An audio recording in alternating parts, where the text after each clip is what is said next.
उस संदर्भ में कई नई सड़कों का भी से निर्माण कराना, पंचायत से पंचायत को जोड़ना हो या प्रखंड से प्रखंड को जोड़ना हो या गांव से गांव को जोड़ना हो, टोला से टोला को जोड़ना हो और नई नई सड़कों का निर्माण कराने पर भी विचार किया ताकि दूसरों के वर्चस्व को बढ़ाने और घटाने पर चर्चा करेंगे। इसलिए हम लोग एकत्रित होकर और अपने अपने पंचायत के विकास की बातें कर रहे हैं। मुखिया संघ ये कोई संवैधानिक पद नहीं है, यहाँ समन्वय की बात होती है। मैंने एक होकर अपने अपने पंचायत का विकास करने पर जोर दें, ना कि संघ के नेता चुनने पर जोर दें।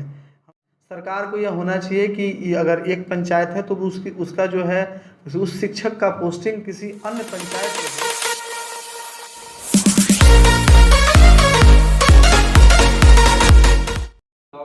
बैठक की गई।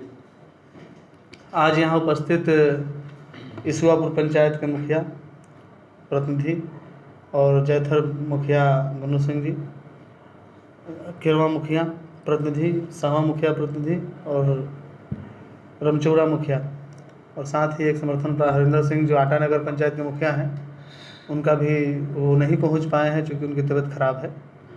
और हम लोगों ने एक बैठक का आयोजन किया जिसमें प्रखंड के विभिन्न समस्याओं पर चर्चाएं हुई, पंचायत के विभिन्न समस्याओं पर चर्चाएं हुई, पंचायत के विकास को किस प्रकार से गति प्रदान करें, इन सभी बिंदुओं पर पदाधिकारियों से भी बात हुई और एक समन्वय बनाकर किस प्रकार से शांति माहौल में एक उचित वातावरण बनाएं और उस उचित वातावरण में प्रखंड सहित पंचायतों का विकास करें, इन सभी मुद्दाओं पर बैठक करें। सर, आपका पहला कदम क्या होगा विकास को लेकर पंचायत में?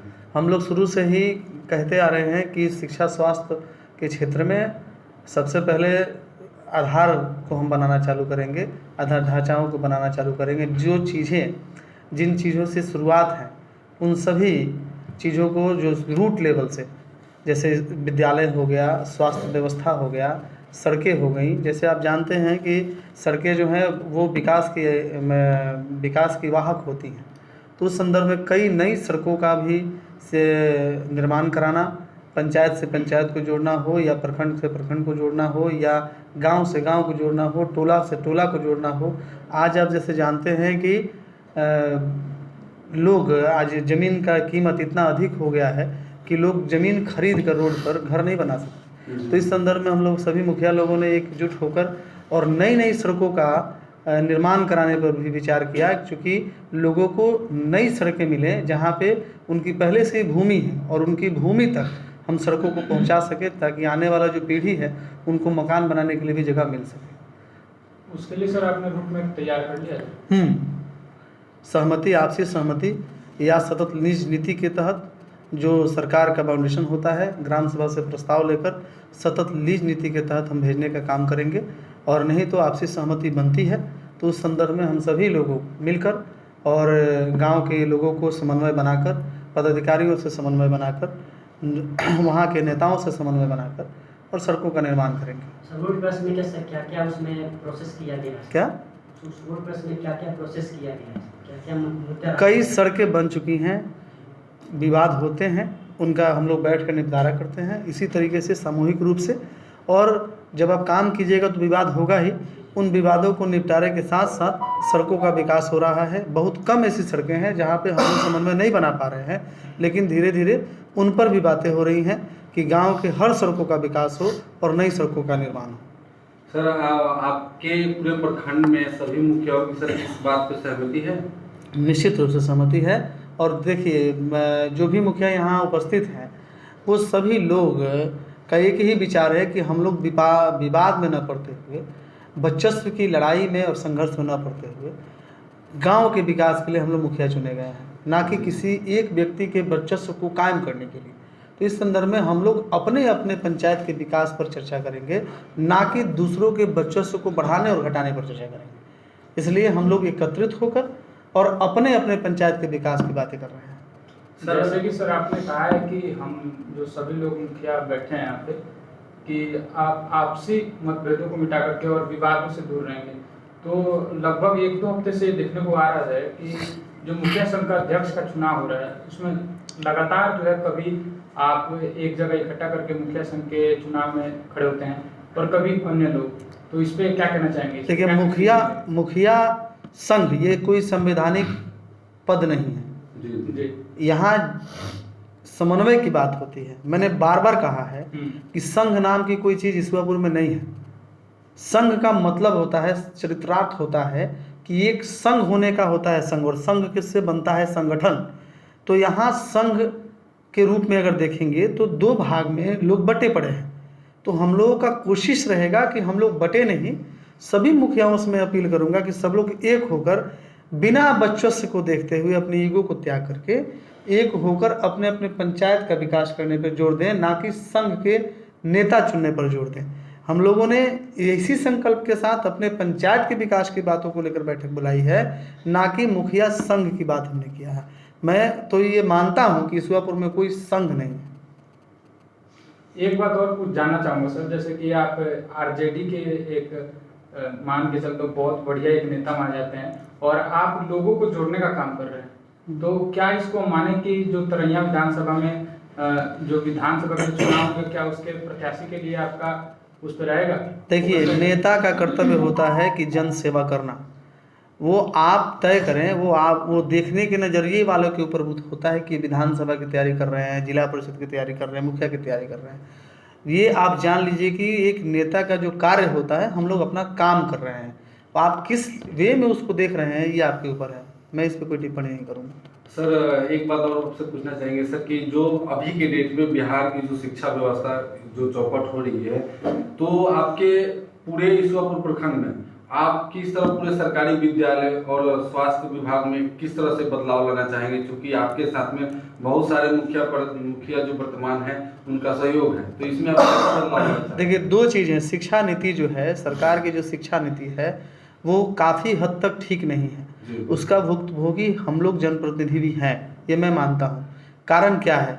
जैसे कि मान लीजिए कि पंचायत में जो शिक्षक पढ़ाते हैं, अमूमन वो पंचायत के ही शिक्षक होते हैं। तो पंचायत के शिक्षक के साथ साथ एक वोटर भी होता है।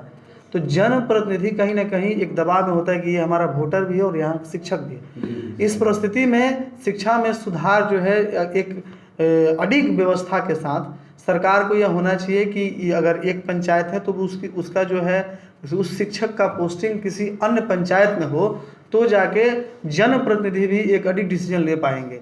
ऐसे में भाईचारगी का जो शब्द है, जो भाईचारगी का जो व्यवहार है, उस शिक्षक के साथ एक जनप्रतिनिधि का एक लगाव बना रहता है। और इस जब कार्रवाई करने की बात आती है तो कहीं ना कहीं वो उसके हाथ बंधे होते हैं। ये सच्चाई है, ये फैक्ट है। तो हम यही इस चीज़ को देखते हुए, नज़रअंदाज करके भी हम चाह रहे हैं, सबसे पहले हम सभी जनप्रतिनिधि, जैसे सभी विद्यालयों में जो आधारभूत ढांचा है उसको, जो सुविधाएं हैं, जो विद्यालय में सुविधाओं का, जैसे कि विद्यालय में जल जमाव की समस्या है, उसमें फुटपाथ नहीं है, उसमें खेल इक्विपमेंट नहीं है, बच्चों को खेलने के लिए ये नहीं है, क्लासरूम अच्छे नहीं हैं। तो इन सभी चीज़ों को देखते हुए हम लोग तैयारी कर रहे हैं कि सबसे पहले उस कमरे को बनाया जाए जहाँ शिक्षा ग्रहण होता है। उसके बाद हम लोग शिक्षक पे भी बैठकर बात करके समन्वय बनाकर कोशिश करेंगे कि शिक्षा व्यवस्था में कम से कम अपने अपने पंचायतों में इस चीज़ों को सुधारा जा सके।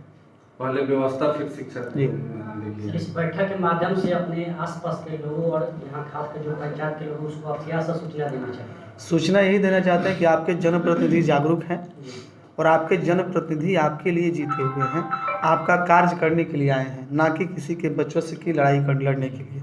आप जितना, और जैसे हम लोग जितने भी लोग हैं, इजी टू गेट हैं, और आसानी से आप हमें मिल सकते हैं, आसानी से अपना काम करवा सकते हैं, और जो भी आशाएं हैं उनको पूर्ण करने के लिए हम लोग प्रतिबद्ध हैं। एक आखिरी सवाल सर पूछना चाहूँगा, जैसे कि अगर बात करें तो बिहार में वैसे क्राइम ज़्यादा बढ़ रहा है, लेकिन पंचायत लेवल पे भी देखा जाए तो क्राइम बहुत बढ़ रहा है। तो उसके ऊपर आप जो सभी नवनिर्वाचित मुखिया लोग बैठे हैं, तो उस पर क्या कुछ एक्शन होना चाहिए? पंचायत बिहार में ही आता है जी, ये कोई बिहार के बाहर तो है नहीं जी। पूरे बिहार का जो क्राइम रेट है वो बढ़ने का कारण है बेरोजगारी, महंगाई, इन सब चीज़ों से जो चीज़ें लत लग गई हैं उनको पूर्ति करने के लिए इंसान किसी भी हद तक जा रहा है। और आप देखिएगा कि जो उम्र है 18 से 25 के अंदर तक के जो लोग हैं वो ज़्यादा क्रिमिनल्स बन रहे हैं। कारण है कि उनकी ज़रूरतें अधिक हैं और वो अपने ज़रूरतों को पूरा करने के लिए गलत कार्य करने पर उतर जा रहे हैं, और सरकार के पास ऐसी कोई नीति नहीं है जो कि रोजगार प्रदान कर सके। और सर पंचायत अपने पंचायत में जो पंचायत के मनरेगा का सिस्टम है, चाहे बहुत सारी ऐसी सुविधाएं हैं, उसमें क्या क्या इक्विपमेंट आप जोड़ना चाहेंगे जिससे आपके पंचायत में कम से कम और ज़्यादा से ज़्यादा लोगों को रोजगार मिल पाए? मनरेगा पहले 198 रुपया मजदूरी देती थी। जी। अब आप हमको बताइए कि 198 रुपया में आप कितना देर किस मजदूर को खटाएंगे? सरकार का क्या नीति है ये हम लोगों को समझ के बाहर है, लेकिन फिर भी जनप्रतिनिधि होने के नाते पंचायत का विकास करना है, और जिन नीतियों को सरकार ने लागू किया है उसी हिसाब से हम लोग विकास कर रहे सर हैं। जो सरकार की जो नीतियां है अभी लागू हो चुकी है, तो सर इस नीतियों को इस बदलाव को लाने के लिए, जैसे कि सर आप लोग नीचे स्तर पर काम करते हैं, जनता आपको चुनकर कुर्सी देती है, फिर वो तरह तरह के सवाल करती है कि जैसा सर आपने बताया कि 198 रुपया प्रतिदिन, अभी 210 हो गया, 210 हो गया है। तो सर इसके बढ़ोतरी के लिए सर आप लोग आगे चल के कोई ऑलरेडी कई राज्यों में मनरेगा का जो दर है, जी जो मजदूरी है वो अधिक है, जी और बिहार के बनिस्पत जी। तो सरकार को चाहिए कि एक बराबर मजदूरी रेट जो है तय करे, और मजदूर यहाँ खटे या इलाहाबाद खटे, मजदूर ही होता है रेट एक ही होना जी, एक ही दर लागू सर। करे। ये बात पूछने का सर प्रश्न ये था कि सर आप इस पंचायत के अलावा कई पंचायतों और प्रखंडों से आप सोशल वर्क बहुत ही तेजी से कर रहे हैं, सामाजिक कार्य कर रहे हैं, सोशल मीडिया के द्वारा आपको देखा जाता है सर, इसीलिए ये प्रश्न पूछने का ये उद्देश्य था कि इसके लिए भी कदम आप उठाएंगे क्या? निश्चित रूप से आवाज़ उठ रही है, और हमें क्या उठाना है, वो तो मजदूर खुद उठा रहा है कि हमको कितनी मजदूरी चाहिए और क्या मजदूरों का शोषण हो रहा है नहीं हो रहा है। क्योंकि सरकार कह रही है कि जेसीबी से काम ना करवा के लोग मजदूरों के द्वारा किया ये जाए। सही है, लेकिन मजदूरी बहुत कम है, तो क्या हम लोग जेसीबी से काम नहीं करवाते, यंत्र का उपयोग नहीं करते, ना करने के पक्ष में हैं, लेकिन सरकार को भी सोचना चाहिए कि जो मजदूरी हम तय किए हैं जी। मजदूर के लिए, वो मजदूरी क्या पर्याप्त मजदूरी है उस मजदूर के लिए? क्या उसका घर उससे चल पाएगा इस महंगाई के ज़माने में? एकदम नहीं चल पाएगा जी। सर, ये तो हम लोग भी जानते और हैं।